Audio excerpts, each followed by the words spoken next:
Hey everybody. So I'm doing this live, and it's actually coming out before, because I'm doing it live before my video that I recorded for you all is coming out.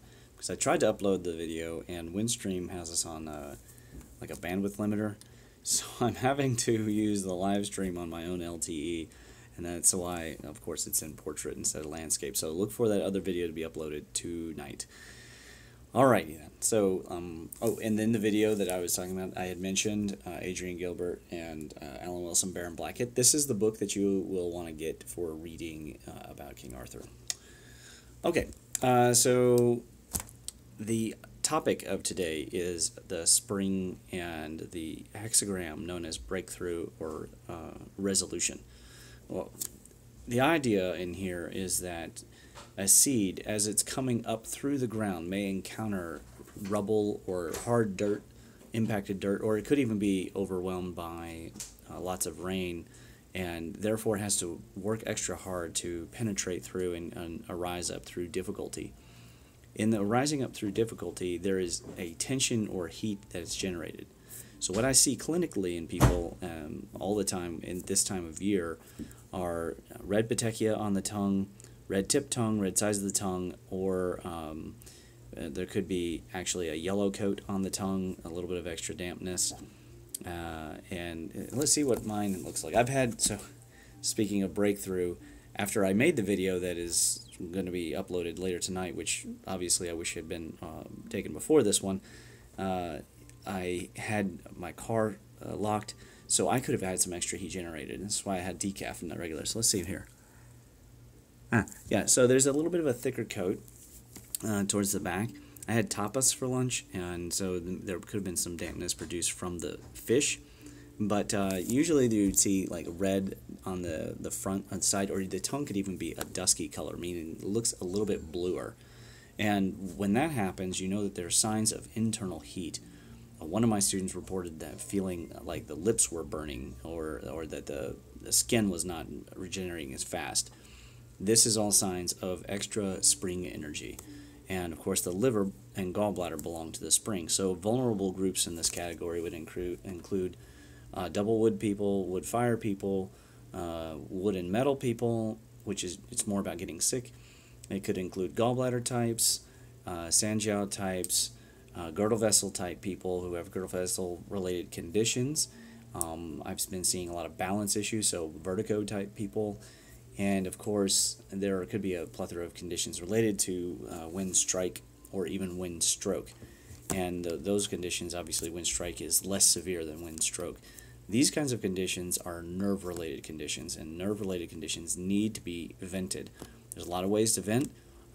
I like to hike. I went yesterday and hiked to some waterfalls, so I'm out in the woods and I'm getting a good sweat. You can do cardiovascular exercise to drain the fire out of the heart system. You can do more stronger yoga, maybe even, so you do like yoga asana, you could even do hot yoga, hatha yoga, and anything that will help you to flush the system really strongly. Things that will stagnate the liver qi, such as caffeine, alcohol, processed sugars would be a no-no at this time of year, or at least reduce them quite a lot. If you have a lot of fire in your constitution, you need to reduce those.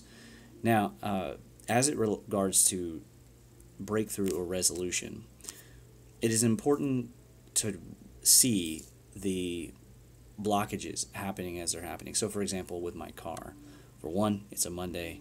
For two, I always feel like things in my life want to test me to see if I'm going to maintain. And the best thing to do is push with energy, but not necessarily get angry. So don't use wood fire. Don't use wood burning into fire to get more anxious, more anxiety, and to push through in that way. Instead, the push through should come through the use of extra illumination. In particular, here in Kentucky today, there's extra illumination because it's actually bright outside. So the use is very good, and I happen to have my quartz crystal, and it helped me actually. So I had more anxiety, wondering about whether I was going to make it to my clinic on time to meet this new patient. And so I reached in my pocket, and the quartz crystal was actually cool despite being in my pocket. So using that brought my energy way down, and then I was able to be trained. It all worked out just fine. Breakthrough resolution is also about overcoming obstacles. So it would be good to not only read that hexagram, but refer back to difficulty, number 3, and to look for pitfalls, which I think might be number 19. I'd have to look. I don't have that book in front of me. It's on my bedside table at home. Actually, I have the Wilhelm Baines. So be familiar, there's 2 different texts that I use. I use the Taoist I Ching, and then I use the Wilhelm Baines translation of the I Ching. So let's see here. Pitfalls. Nope. This one would also be another way of looking at this one. There's a hexagram number 21, biting through. That's another good one. There's pitfalls.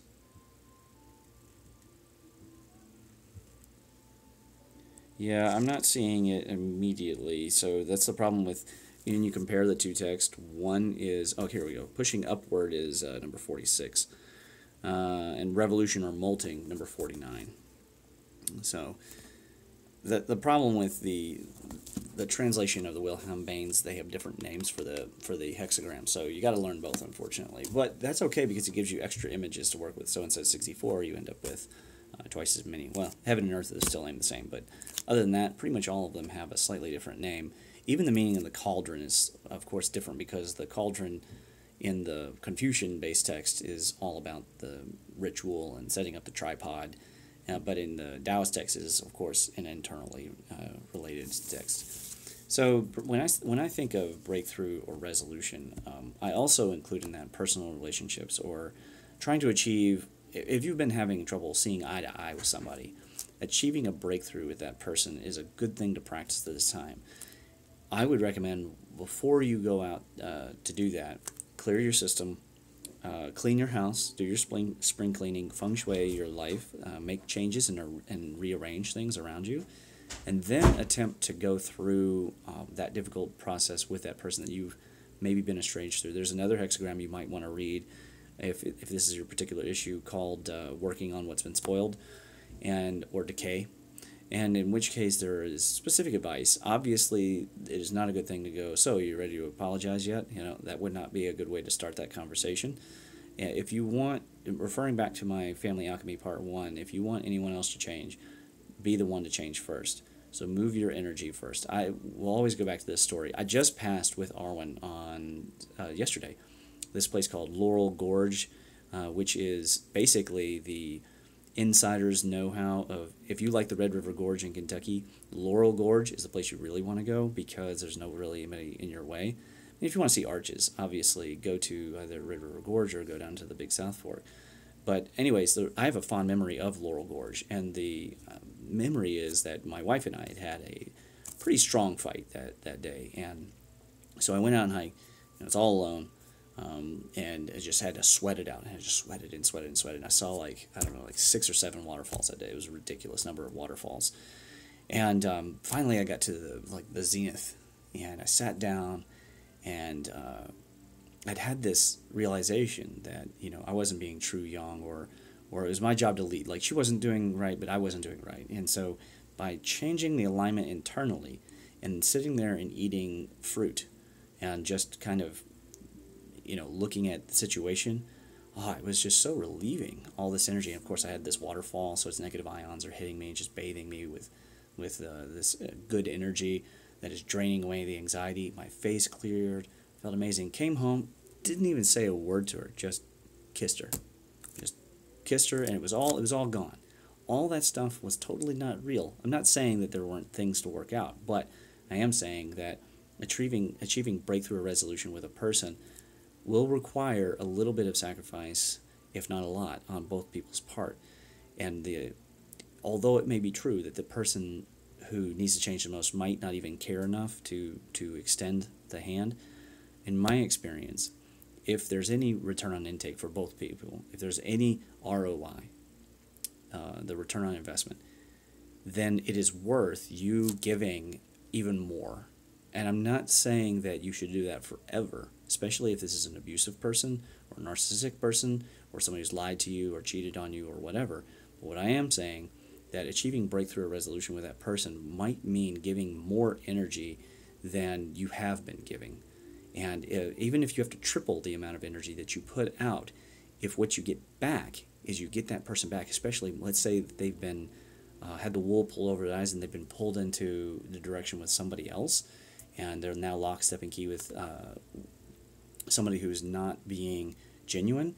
If you put out triple the effort and you get that friend or relationship back or that family member back, to me, that's worth it. Now, I'm also an energy generator. So if you are a deficient type person, if you're a water or earth type or a fire type that doesn't generate your own energy, like you have to always borrow your fire from other people, what we would call high maintenance, right?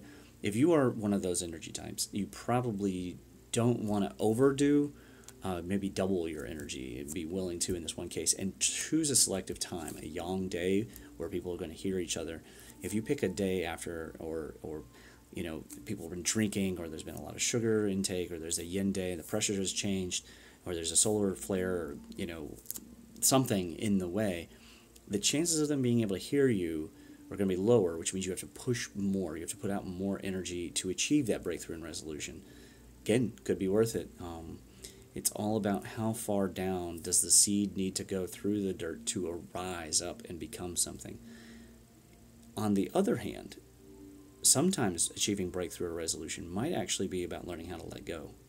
And that's all contained in the hexagram. So go and read those hexagrams and try and sit with it and see, like, do I need to, but don't hesitate. But see, do I need to let go, or do I need to push through? And read those other hexagrams that are related, like biting through and mastering pitfalls and revolution, and see if you can't come to a place where you feel like you're ready to do something about the stagnation that has been between you and the thing or the person or whatever it is that you want to achieve a breakthrough or resolution from. If you're having any other troubles, feel free to message me or write. I am having a generally low day, although I lost a lot of energy with the car fob being locked. What kills me is the fob should have kept the car from locking, so it must need a new battery. Mondays, right? Anyways, things worked out, and most importantly, worked out without me putting lots of anger or lots of energy out into the universe, right? Negative energy. That is the challenge, recognizing when that's happening and when the time of the year is happening. If you're having trouble with that, that's okay. There was a time when I used anger energy or wood burning to fire to always put out that energy. Kevin writes, didn't catch what you mentioned. What Jing translation do you use? It wouldn't hurt to read the Confucian one or the Taoist one. I personally think the Taoist I Ching is better for issues of destiny.